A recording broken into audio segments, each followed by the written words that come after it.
Il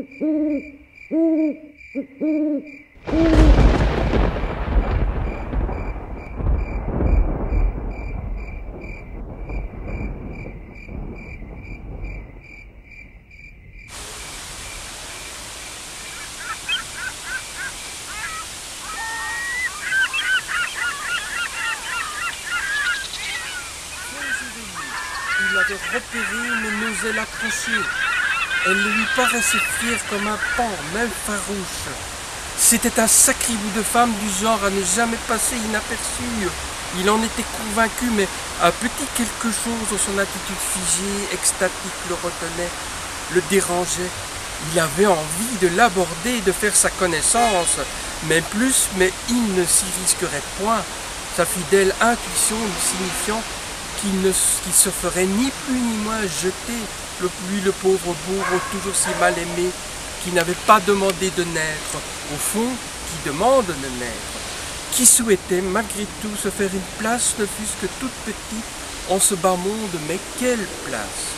40 berges et aucune réelle perspective incomble, la Bérésina, la honte, cette superbe blonde assise sur ce banc, quelle chance il a ce banc, en bordure du parc, au port de Rennes, à l'allure altière, plutôt l'altitude, lui inspirait à la fois crainte et désir. Belle, sûre, se rinçait l'œil le pauvre, mais comment pourrait-il en être autrement? Ce qui lui facilitait l'observation, c'était ce sixième suspense comme psychologique aux accents de tragédie point, il en était certain. La couverture de l'artiste José Mangano, roman que la présidente de l'association des écrivains belges a qualifié de thriller conte de fées. Et ce roman, j'ai une double anecdote à ce sujet, je l'avais démarré son écriture sur une table d'un restaurant Quick à Bruxelles pour le terminer sur le coin d'une table d'hôtel à Paris. Et nous voici ici à Bruxelles, au Woluwe Saint-Lambert. Je suis l'auteur de 8 publications, 6 romans et 2 recueils, également chroniqueur événementiel et littéraire, et j'aurai très prochainement une nouvelle parution d'ici un mois et demi, dont, surprise, je ne dis encore rien en ce qui concerne la terreur. Je suis également auteur de poèmes. Je vais vous lire des poèmes qu'on peut trouver sur mon site internet. Belle.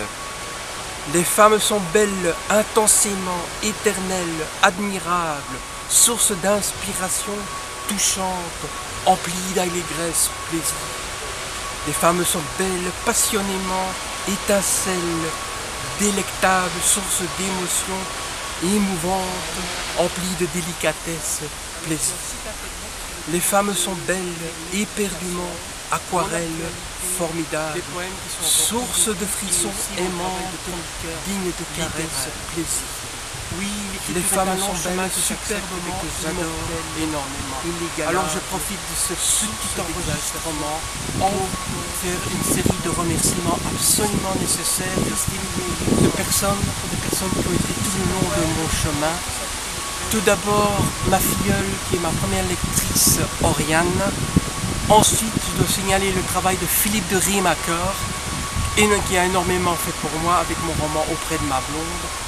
L'artiste José Mangano aussi, artiste et graphiste, qui a été là pour moi et mon roman Auprès de ma blonde, au moment où il a fallu tout mettre en place, maquette et tout. Ensuite, mes 2 éditeurs, dont principalement l'édition Chloé Délice, dont je dois mentionner les noms absolument de Laurent Dumortier, le boss, qui fait un travail énorme, le conseil d'administration, mais principalement sa présidente Anne-Michel Amès, grâce à qui j'ai eu une très belle reconnaissance dans le milieu des lettres. Et pour terminer, la personne qui a réalisé cet enregistrement dans des conditions pas toujours simples, Anita Demeyer.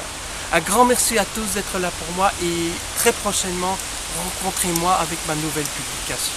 Un grand merci.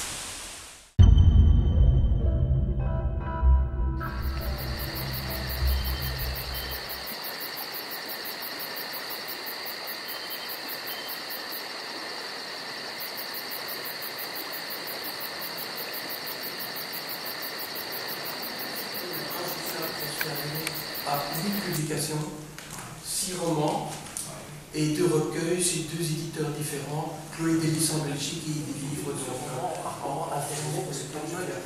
J'étais surpris par des éloges positifs, de belles critiques, de belles chroniques au sujet de ce roman. Voici quelques lignes que j'ai piquées sur Internet au sujet du roman. Roman d'une écriture à la portée de tous, Angela nous entraîne dans le sillage d'une femme de caractère, se battant quand il le faut, sentiments, émotions et sensations